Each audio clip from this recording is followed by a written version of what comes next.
জুবিনদাবিহীন বহাগ কথা মধুস্মিতা কলিতা পাঠ ৰিয়াঞ্জ্যোতি শৰ্মা।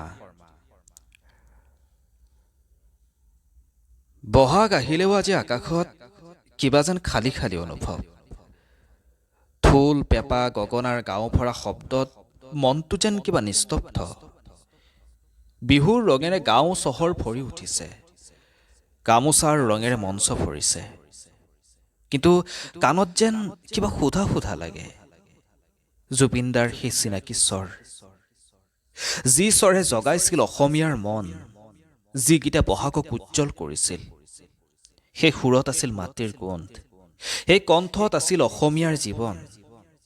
আজিও মানুহে অপেক্ষা কৰিছে সেই সুৰৰ জোনাকী পোহৰৰ বাবে। যেতিয়া জুবিনদাৰ কণ্ঠ বাজে, বহাগো যেন নতুনকৈ জন্ম হয়। কাৰণ জুবিন কেৱল এজন শিল্পী নহয়, তেওঁ অসমীয়াৰ হৃদয়ৰ স্পন্দন। তেওঁৰ গীতত আছে মাটিৰ মৰম, তেওঁৰ সুৰত আছে জাতিৰ সন্মান। সেয়েহে তেওঁ অবিহনে বসন্ত কিবা যেন নীৰৱতা সকলো স্তব্ধ।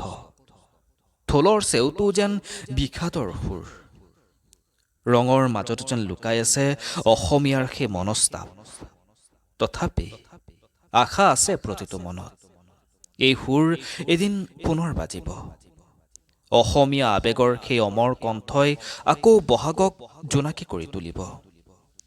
সেইদিনা বহাগ হ'ব আকৌ পূৰ্ণিমাৰ জোন, সেইদিনা সুৰেৰে আকাশ ভৰিব।